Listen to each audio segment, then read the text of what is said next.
Hi ladies, it's been a while. I just had a look to see, I think it's been like over a month or something since I've posted anything on here, but anyway, sorry I've been missing in action. Nothing really much to report. Another cycle draws near to an end with yet another negative result.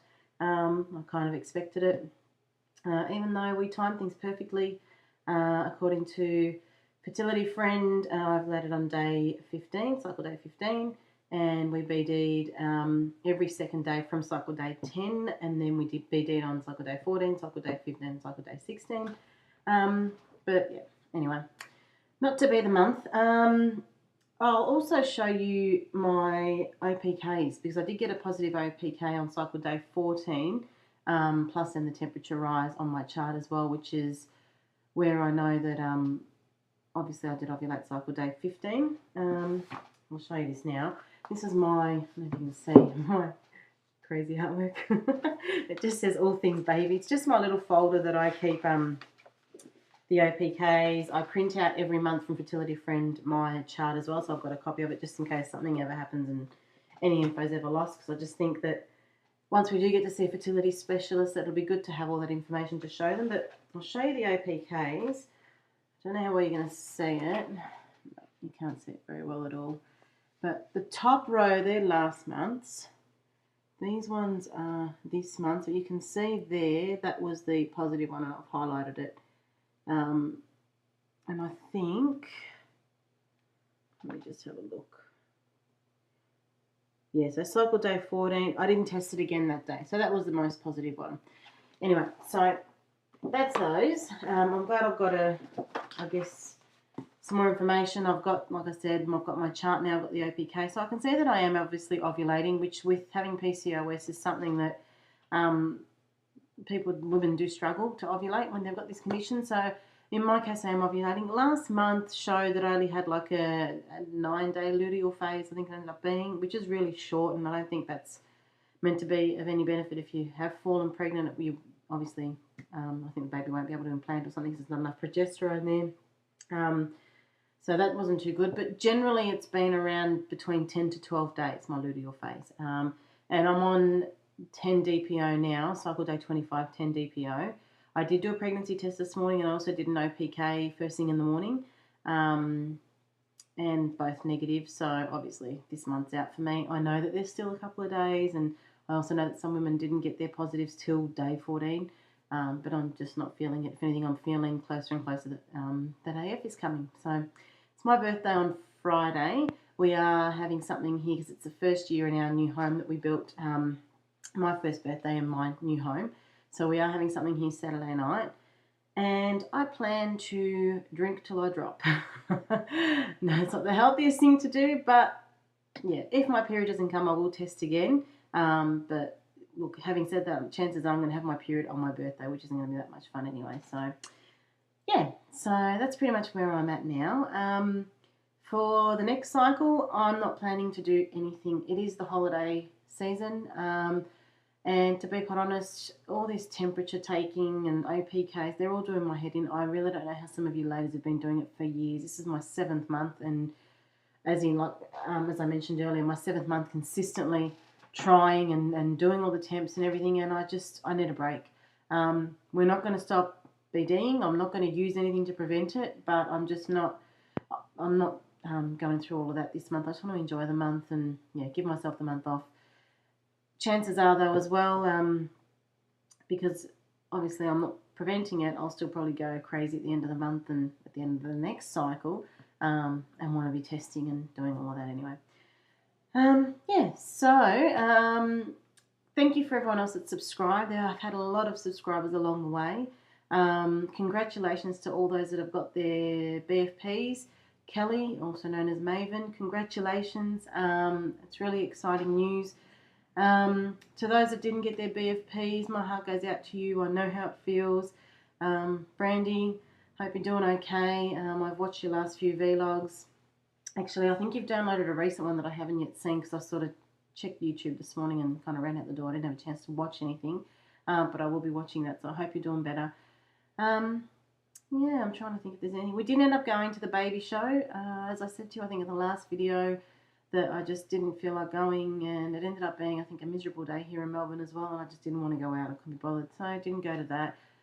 I haven't bought anything else for the future baby.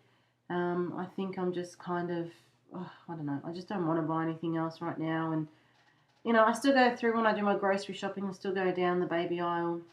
Oh no, I did buy something. I just remembered. It was before the end of the last cycle though, and I was at one of the grocery stores and they had the nappies on special, and I just thought I just wanted to get a bag of nappies. So anyway, got a thing of newborn nappies, baby wipes I got, and scented nappy bags. So I did get some things, but that was before the end of last cycle, and I've got to say that since last cycle, I don't know, I just found out as well that a friend of mine, I think she's going through IVF this week. I think she's doing her egg pickup this week and that. So she's going through the IVF process. Now, they've been trying for 3.5 years. What I found really weird, and I wonder if some of you can answer this for me, she went and, after 3.5 years of trying, she went and saw a fertility specialist, a private fertility specialist. Because here in Australia, you do have the choice of going public, which is what I'm waiting to do, which basically means that it is funded by Medicare, which is by the government. But there is usually a long waiting list. And I have personally received a letter saying that they've got my referral from my doctor and they'll be contacting me shortly to arrange an appointment.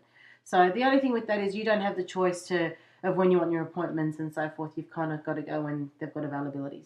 So I'm going through that system. She's going through the private system where she's paying for everything. They told her that she had PCOS.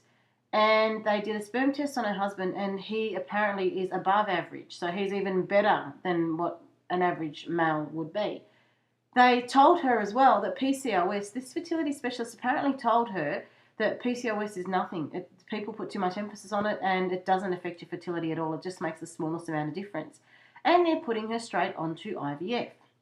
Now, what I don't understand is I asked her, I haven't seen this friend in years. We just happened to bump into each other at another friend's house, and we got on the subject.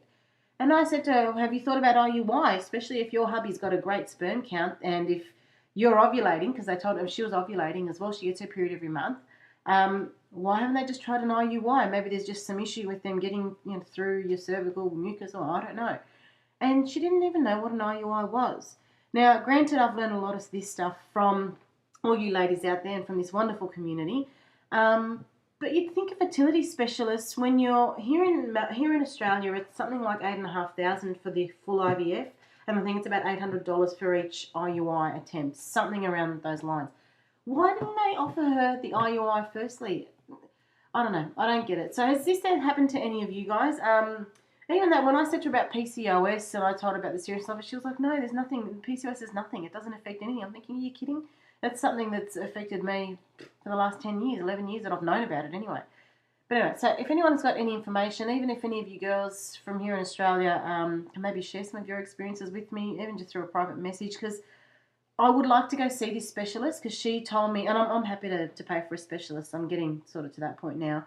But she did give me her card and refer me to go to her. But if she's just going to go and expect that I do IVF straight away, well, we may not even need to go down the full IVF route as yet. Well, and I also asked my friend as well, I said to her, so have you been trying full on for the last 3.5 years? She goes, well, no. She goes, we've been trying more off than on. So they hadn't even been, she didn't really know much about temperatures and about OPKs or anything like that. So I kind of wonder if, especially considering if she's ovulating and if hubby's got no problem with his sperm count, if she would have just consistently tried and did some temping and did some OPKs, she might have just got the right timing and it might have just happened naturally and she might not have needed to go through the whole IVF thing. But anyway, I'll wait and see, wait to hear from her as well to see how she's going with it all. I kind of don't want to just ring and ask and everything because it's a bit of a personal thing, so I'll probably just give it a few weeks and then maybe just ring up and say hello. But yeah, so that's one thing that's gone on. I ended up meeting up with another friend yesterday, or just via email, an old work colleague that I didn't even realise still worked for our company because we work for a huge company. And she's still with the company herself. Now, this is the funniest thing. She is one of these tiny women that just would never put on weight. She's got the body of a child, really, like just very small, short, petite. And she's pregnant. She's due to have her baby in January. Now, when I asked her, how long did it take her and so forth, she said that it took her years because she's got polycystic ovaries. And I was in shock. I thought polycystic ovaries generally was more people that were overweight like myself. I didn't think that someone as tiny as her could even, I wouldn't even have considered that she'd have PCOS, but apparently she does. And she was just about to go down the IVF. I think the month she was going to do IVF, so she'd done all her medication and everything, she fell pregnant naturally. So, yeah, after years of trying. And she was only, I think she's only mid-20s. She was a lot younger than me. So, yeah, anyway, so there's some of the stories of what's been going on. I will try and update more regularly. It's just been really hard. We've been busy with work, and we did have a death in the family, so we had the funeral and everything last week. So it's just been chaotic, but I will definitely try and make more updates. Hi to everyone, and thank you to all those that have left me messages asking if I'm okay and checking up on me. And yes, I'm doing all right, just getting through the end of another cycle. But yeah, thanks to everybody. Hope everyone else is doing well as well. Hope I haven't left anything out. I'm sure I'll think of about 100 things that I wanted to tell you all once I've ended this log. But take care, everybody. We'll talk soon. I'll definitely post something up before Christmas. Hopefully in the next couple of weeks I'll put another post up here. But take care. Baby dust to all. All right, bye.